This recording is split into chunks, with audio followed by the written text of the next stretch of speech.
तो पश्चिम बंगाल की सियासत में इस बार जो हुआ वो एक चुनावी जीत नहीं है, बल्कि सुनियोजित और बहुत बारीक तरीके से तैयार किए गए अभियान का परिणाम है।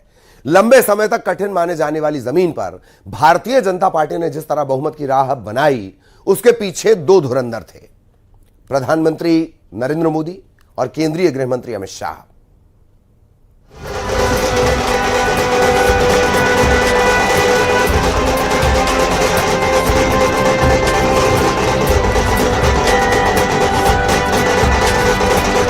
चार मई बंगाल में सरकार पलट गई, दीदी गई और पहली बार बीजेपी सत्ता में आ गई। पलटनो दरकार चाहे बीजेपी सरकार का नारा बंगाल के लोगों ने साकार कर दिया और बीजेपी को प्रचंड जीत देकर ममता बनर्जी के एक छत्र माने जाने वाले राज को समाप्त कर दिया। बंगाल में भगवा का बवंडर है और इस जीत के दो धुरंधर हैं। दीदी बंगाल का अगला मुख्यमंत्री, बंगाल में ही जन्म लेने वाला। बिहार ने बंगाल में भाजपा की विजय का रास्ता भी बना दिया है।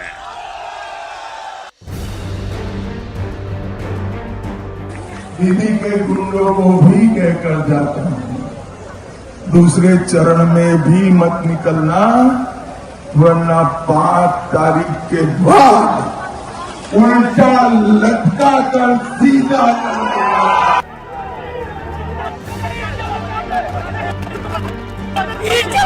जाल मुरी मैंने खाई, लेकिन जाल टीएमसी को लगी है। भाइयों बहनों, 4 मई को सुबह काउंटिंग चालू होगी। 8 बजे बैलेट बॉक्स खुलना शुरू होगा। 9 बजे पहला राउंड, 10 बजे दूसरा राउंड, 1 बजे काउंटिंग समाप्त और दीदी टाटा गुड बाय। 4 मई के नतीजों के बाद बीजेपी के शपथ ग्रहण समारोह में मुझे आना ही है।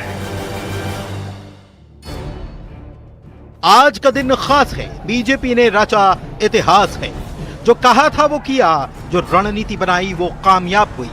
अंग और कलिंग की लड़ाई जीतने के बाद अब बंग में भी फतह हुई है।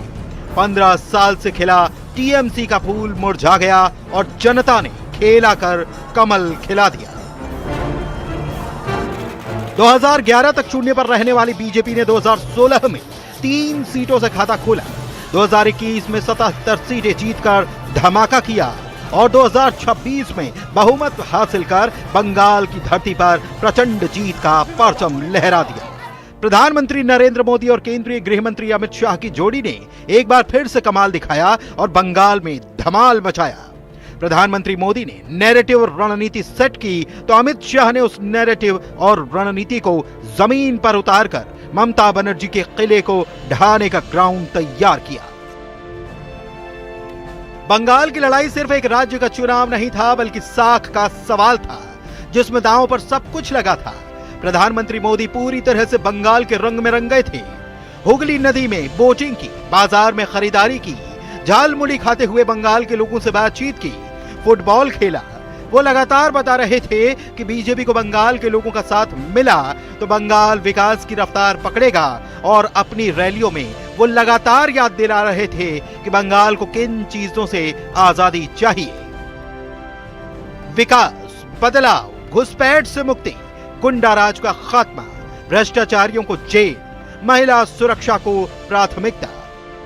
ये पीएम मोदी के वो वादे थे जिस पर जनता ने भरोसा किया और वोटों से विश्वास की मोहर लगाई। पश्चिम बंगाल में बीजेपी की जीत को महज चुनावी जीत मानना गलत होगा। यह बदलाव किसी क्रांति से कम नहीं और ऐसे नतीजे पाने के लिए प्रधानमंत्री मोदी के उस संकल्प को याद करना जरूरी है जो उन्होंने बिहार की जीत के तत्काल बाद लिया था। गंगा जी यहां बिहार से बहते हुए ही बंगाल तक पहुंचती है।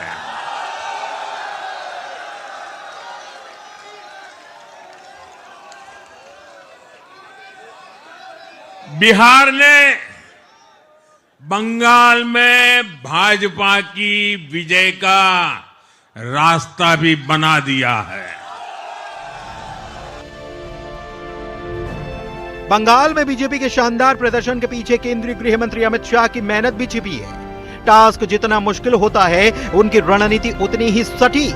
अमित शाह का मैनेजमेंट, प्लानिंग, तैयारी, संवाद और कार्यकर्ताओं के साथ कनेक्शन आज बंगाल में ममता को सबसे बड़ी टेंशन दे गया। चुनाव प्रचार के लिए अमित शाह पश्चिम बंगाल में 15 दिन तक डटे रहे। पूरे प्रदेश में 50 से ज्यादा चुनावी कार्यक्रम किए, 30 जनसभा, 12 रोड शो और दर्जनों बैठकें की। 5 जोन बांटकर रात 2 बजे तक संगठन के साथ बैठक की। प्रधानमंत्री मोदी के बाद सबसे ज्यादा चुनावी कार्यक्रम अगर किसी ने किए तो वो अमित शाह थे। शाह ने बंगाल में ऐसी रणनीति अपनाई जो आज नतीजे बनकर झलक रही है और बंगाल में भगवा ही भगवा नजर आ रहा है। एसआईआर के जरिए बंगाल में फर्जी वोटर्स का सफाया किया। फर्जी वोटर्स हटने से टीएमसी का छापा वोट खत्म हुआ। शाह ने यह सुनिश्चित किया कि वैध वोटर्स को वोट डालने से कोई रोक न सके। बीजेपी का 100% कैडर वोट सुबह 11 बजे तक पूरा हो, इस पर खास ध्यान दिया गया। पहले चरण में अमित शाह खुद बीजेपी के कंट्रोल रूम में मौजूद रहे। अमित शाह की बातों पर न सिर्फ पार्टी के कार्यकर्ताओं को भरोसा है, बल्कि जनता को भी उनकी बातों पर कितना विश्वास है, इसकी तस्वीर बंगाल के नतीजों में देखने को मिली।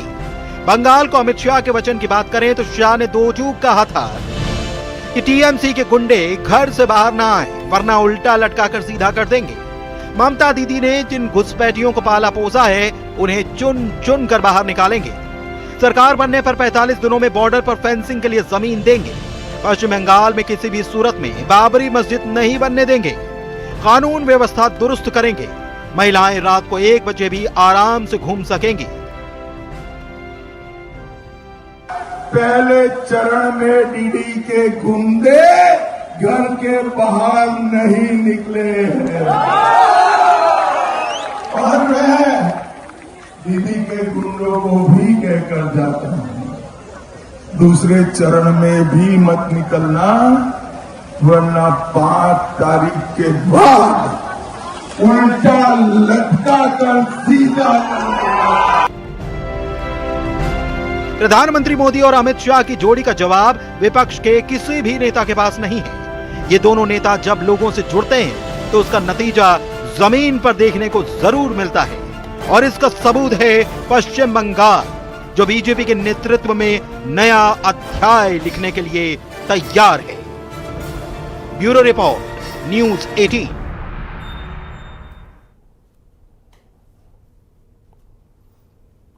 और हमारे जो सहयोगी हैं वो लगातार हमारे साथ बने हुए हैं। युगल आपको नजर आ रहे होंगे, रमाकांत आपको नजर आ रहे होंगे, मिथिलेश दुर्ग से भी हमारे पास जुड़े हुए हैं और इंदौर से भी मिथिलेश हमारे साथ बने हुए हैं। तो इन तमाम लोगों के पास हम जाएंगे, लेकिन सबसे पहले भोपाल आपको लिए चलेंगे। सहयोगी रमाकांत हमारे साथ बने हुए हैं। रमाकांत, इतिहास बना, जीत मिली, जश्न जारी और 2 धुरंधरों का जिक्र। रमाकांत जी बिल्कुल ठीक कह रहे हैं आप कि बंगाल में इतिहास बना है और जीत का जश्न है कि अब खत्म होने का नाम ही नहीं ले रहा। आप देखिए, हम यहाँ कुछ बंगाली परिवार जो भोपाल में रहते हैं उनके साथ बैठे हुए हैं। यहाँ झालमुड़ी बनाई जा रही है और दीदी की विदाई का जश्न मनाया जा रहा है। और अब ये लोग जो इनके रिश्तेदार परिवार वाले जो बंगाल में रहते हैं, उनके लिए बहुत खुशी की बात है। कैसे देखती हैं आप दीदी की विदाई को? बहुत ही खुश है हम लोग, क्योंकि ये बंगाल के मतलब पूरे इतने सालों में पहली बार बंगाल में बीजेपी आ रही है, तो बहुत ही आनंदित है हम लोग इस चीज़ को लेके। और बीजेपी की जो जीत हुई है, बिल्कुल हम लोग खुशी के मारे क्या बोल सकते हैं, बहुत आनंदित है। एक महिला मुख्यमंत्री थी बंगाल में, लेकिन अन्याय और अत्याचार बहुत था। कैसे राहत देखती हैं आप इसको? अभी जो समय है मोदी जी आने के बाद, अभी जो चेहरे पे खुशियाँ झलकेगी वही आपको सबूत दे देगा। क्योंकि हम लोग बहुत उनसे त्रस्त थे। हम लोग बाहर हैं, लेकिन हम लोग डरे हुए थे। हमारे जो रिलेटिव्स हैं उनसे भी हम लोग को कभी कभी ऐसा होता था, बातों में उनसे हमारी बहस छिड़ जाती थी, लेकिन अब हमको लग रहा है कि सब खुशियों का माहौल झलकेगा। अब आपके जो रिश्तेदार बंगाल में रह रहे हैं बिल्कुल बिल्कुल बहुत खुश है उन लोग। दीदी की विदाई से बहुत बिल्कुल, खुश हैं आप बहुत लोग। खुश हैं। बीजेपी ने इतिहास रचा है बंगाल में, कैसे देखते हैं आप इसको? ये हम लोग बहुत अच्छे से देखते हैं। मोदी जी के कारण ये हुआ है, यानी इतने साल बाद ममता बनर्जी की विदाई हो रही है। वहाँ जो हमारे सारे रिलेटिव्स हैं उन लोगों से भी हम लोग की बात हो रही है, बहुत खुश हैं वो लोग सोच भी नहीं पा रहे थे कि यानी इतने बड़े स्तर पे बीजेपी वहाँ पर आएगा, यानी ममता दीदी को ऐसे करके यहाँ से विदाई दी जाएगी। क्या वहाँ महिलाएं अनसेफ महसूस करती थी? बहुत ज्यादा असुरक्षा का माहौल था? हाँ, असुरक्षा का माहौल तो बहुत ज़्यादा था वहाँ पर। लड़कियाँ बिल्कुल सेफ नहीं थी वहाँ पर, यानी बाहर यानी निकलने में भी डर लगता था लड़कियों को, तो वहाँ पर यानी असुरक्षा तो थी। अब आप क्या बदलाव देखने जा रहे हैं? बीजेपी की सरकार बन रही है और शायद नया मुख्यमंत्री भी शुभेंदु अधिकारी हो सकते हैं, तो किस तरह से बदलाव आने वाला है बंगाल में? जैसे हमारे मध्य प्रदेश में जितना बदलाव आया है, अब मेरे ख्याल से लगता है उससे ज़्यादा बदलाव वहाँ आएगा, क्योंकि उनके लिए भी एक चुनौती है। बंगाल में बीजेपी लाना एक बहुत बड़ी चुनौती थी। अब बंगाल में बीजेपी के आना बहुत बड़ी चुनौती थी, लेकिन अब ये चुनौती खत्म हो गई है। देखिए झाल मुड़ी जो है वो अभी भी यहाँ खाई जा रही है। और भी हम बात कर लेते हैं, ममता बनर्जी अब बे एनर्जी हो गई हैं। बिल्कुल बिल्कुल। तो आपके चेहरे की खुशी बता रही है कि आप लोग जो है दीदी की विदाई से बहुत ज्यादा खुश हैं। बहुत खुश हैं। और जिस तरह से आप मध्य प्रदेश में रह रहे हैं, भोपाल में रह रहे हैं, यहाँ जो सुरक्षा का माहौल है, आप अपनी कल्चर को, अपनी संस्कृति को, सबको फॉलो कर सकते हैं। क्या आप वहाँ भी ऐसा संभव होगा? बिल्कुल बिल्कुल होगा, क्योंकि इसके पहले जब भी हम लोग देखते थे दशहरे में माँ का विसर्जन, ये सारी चीज़ों में उनको बड़ी दिक्कतें फेस करनी पड़ती थी, जो हम लोग सुनने भी आया था, मीडिया में भी हम देखते थे, हमारे रिलेटिव से उनसे सुनने में भी आता था। स्कूल में सरस्वती पूजा, जो कि बंगाल की बहुत फेमस एक वो है, वो बिल्कुल पॉसिबल ही नहीं था, बिल्कुल तरह से बंद कर दिया गया था। तो ये तो लोगों के लिए मतलब बहुत ये बदलाव मतलब उसी का नतीजा है। लोग चाह रहे थे परिवर्तन, पर कुछ ऐसे सिचुएशन। बिल्कुल बिल्कुल। वक्त रहा तो और हम आपके पास आएंगे, लेकिन इस वक्त हमें जाना होगा इंदौर। सहयोगी मिथिलेश हमारे साथ जुड़े हुए हैं, उनके पीछे भी एक भारी भरकम क्राउड है। इंदौर क्या रिएक्शन दे रहा है? मिनी मुंबई का क्या रिएक्शन मिथिलेश? ललित, बंगाल के लोग हमारे साथ मौजूद हैं, बंगाली परिवार हमारे साथ मौजूद है, सीधे उन्हीं से बातचीत करेंगे। बंगाल में बीजेपी की बड़ी जीत, आप लोग जश्न मना रहे हैं? हाँ, सब साथ मना रहे हैं।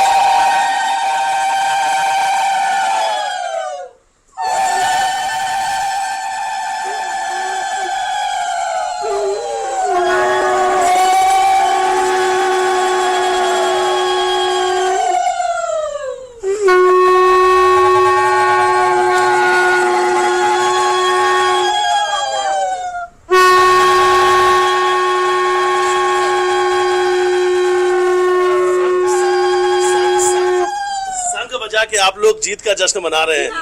कितना इंतजार था क्या आप लोगों को? बहुत सारा इंतजार था। ऐसा लगता है जैसे आज जाके बंगाल आजाद हुआ है। बंगाल आजाद हुआ है, आपको लग रहा था? ऐसा लग रहा। बड़ी संख्या में आज तो आप नजर भी आए थे बीजेपी कार्यालय में, बड़ा जश्न भी मनाया गया। हमारे लिए तो जश्न का दिन है। काश हम आज कलकत्ता में होते, वहाँ पश्चिम बंगाल में होते, तो शायद जश्न कुछ और ही होता। आपने बड़ी लाइन कही कि आज लगता है कि पश्चिम बंगाल आजाद हुआ। ऐसा क्या हो रहा था पश्चिम बंगाल में? पश्चिम बंगाल में तो सबको ही पता है, ममता जी का एक तरफा ही राज चल रहा था। ममता जी से सभी परेशान थे, और आज सभी ने आज महिला भी बहुत ज्यादा सुरक्षित हो गई है वहाँ पे बीजेपी के आने से। रात को 9 बजे के बाद महिलाओं को घर से निकलना मना था बंगाल में, ये कहना है दीदी का। बिल्कुल, आप ये चर्चा जारी रख सकते हैं मिथिलेश, आगे हम इसे दिखाएंगे। और उल्लू एक परंपरा जो सांस्कृतिक तौर पर होती है, उसका बेहतरीन प्रेजेंटेशन आपने देखा। रायपुर लिए चलेंगे, युगल कट टू कट रिएक्शन।